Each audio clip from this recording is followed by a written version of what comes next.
This is a collaboration video in which you are going to learn exactly how hackers can manipulate or they can actually use Microsoft's new or latest feature called the Recall by Copilot, the AI, alright? Which actually takes real-time screenshots of whatever you are doing on your computer. And this is actually crazy because hackers with the right script, Python script, they can manipulate or use Copilot, that Recall feature, to actually see whatever you're doing.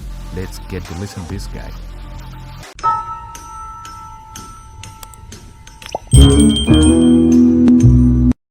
So a lot of people who actually care about their digital privacy have been talking about the dangers of Microsoft's new recall feature. You should not trust a company like Microsoft to put software on your PC that literally takes screenshots of whatever you're doing on your computer every few seconds and then have it stored and analyzed by their artificial intelligence. You would think that it'd be common sense to not want the world's biggest big tech corporation ever to install some of the most invasive spyware imaginable on your personal computer. But then again, Microsoft has been ramping up the spyware in Windows for over a decade now, and yet they still maintain the majority market share of PC users. Clearly, a lot of people just don't care about the spyware.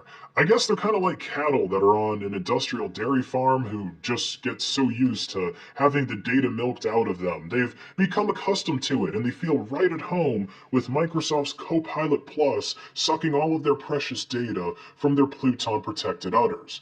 But I'm hoping that this little project that I've been testing out today will be enough to stampede some people away from Microsoft's industrial data mining hell towards the green pastures of GNU Linux. Because it's not just Microsoft who can milk your data from a Copilot Plus PC. So that's what I hear a lot of people saying when you talk about how these proprietary programs are mining their data. They say, oh, well, they've already got my data. Microsoft's known me for years. They've got me down to rights a million different ways. So whatever if they get some more of my information.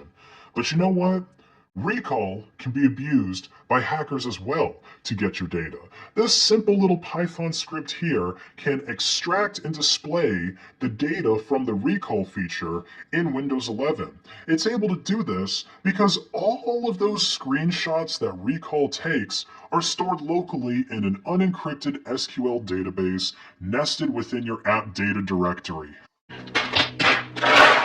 There's also options within this script to search for specific terms like password, and you can search for it between specific dates. So if your Windows 11 PC were to get infected with malware, as they still do quite often, then the hacker that is controlling that malware doesn't necessarily need to roll their own remote access Trojan with custom modules to try and escalate privileges and steal data from you and monitor your behavior, all without setting off your anti-malware tool.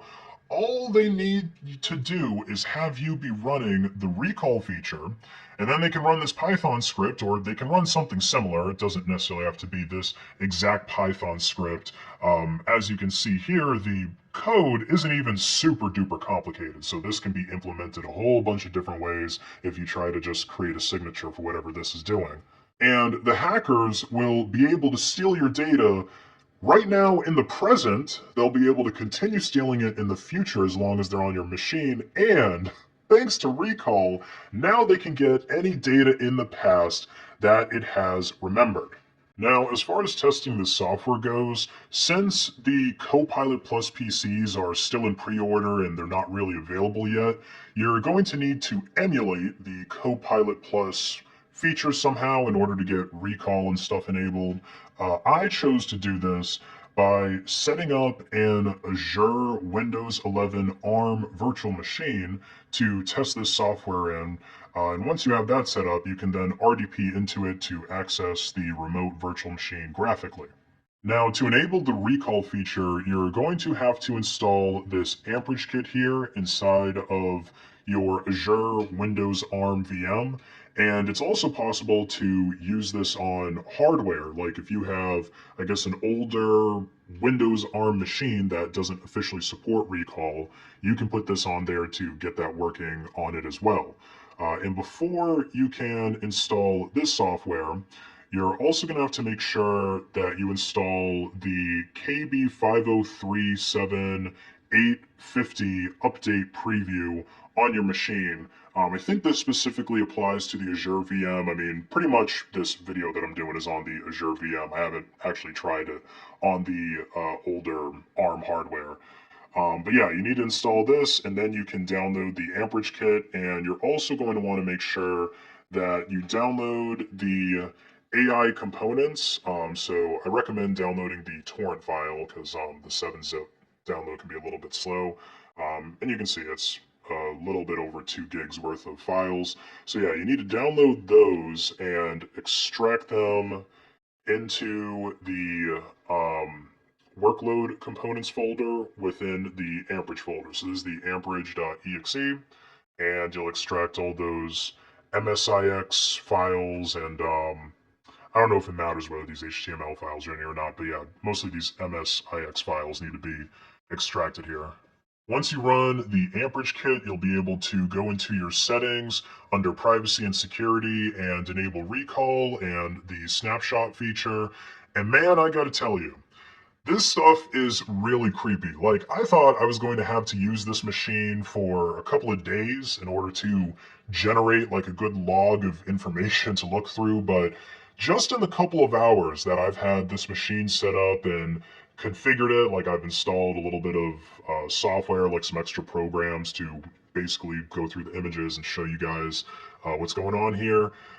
Yeah, it logged everything. Every search, everything of significance that I did within the operating system was logged, and this Python script makes it really, really easy to parse that information. So I'll go ahead and run it now. Python total recall.py, and it's just going to ask me if I want to proceed with the extraction. I'll say yes. And so it's extracted a summary of the information here in total recall.txt. So let's take a look at that first, and you guys will see what I mean by it logs absolutely everything that you do. So, yeah, like you can see, I think this is since I booted it up most recently. Like you can see all the images that were taken. You can see every time I open the command prompt, administrator command prompt, file explorer, it's logging that. It logged the system. It even logs the commands that you're running in the command prompt. So it's like, for those of you lucky enough to have never used Windows, it's like your bash history and it's your screenshots. And it's also your browser history because it's logging, like when I went to download ifran view. It's logging text files, like me opening up the total recall file. Oh yeah, and then these are old ones that I had. I ran it a couple of times as a test. I mean, it's just crazy how much information is here. Like this is the kind of thing that you would expect someone, like if a hacker was going to infect your computer with some malware, that they would write their own custom module, or maybe they would use something from Metasploit to log this kind of information. You can see where I went to eBay, and somewhere in here it's got, yeah, like it can show you where I logged in to a Microsoft account. Or really, this is me creating a new Microsoft account. Office 365. Like at first, I was doing stuff on purpose to see, like, okay, does it really log everything? And you can see it really does log absolutely everything. You can see where I downloaded Python, and yeah, and it even takes the screenshots, of course. So if we go into image store, and let me see, I think I have to associate all these with ifran.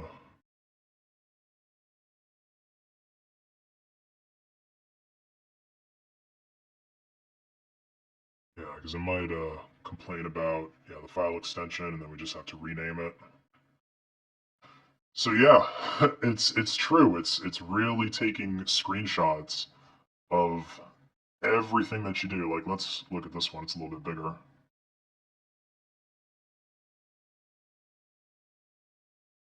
Yeah, so this is when I ran a system info command.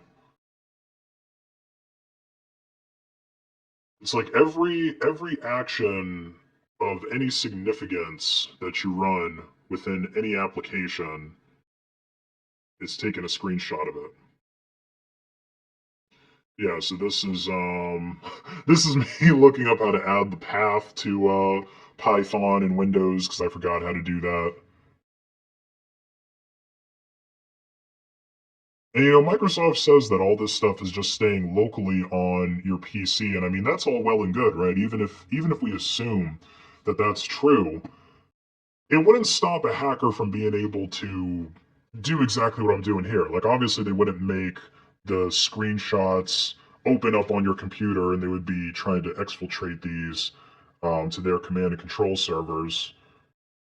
But if you just have this recall feature enabled, which I'm sure a lot of people are going to use it because, like I said at the beginning of the video, the privacy concerns, even though it's in a lot of like tech news sites and stuff like that, I don't think your average like Windows normie is going to care about that.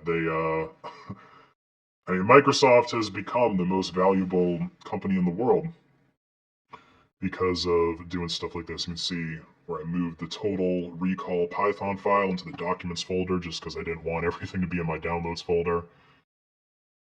So yeah, this is gonna make potentially make spying on people a whole lot easier, assuming that people are still able to compromise the PCs, and we'll have to see. I mean, we'll see if Copilot Plus PCs magically end up being much more secure. I wouldn't have my hopes up for it though, because with each new iteration of Windows, they've gotten a little bit more secure, but it's still, I mean, you can't overcome the user, right?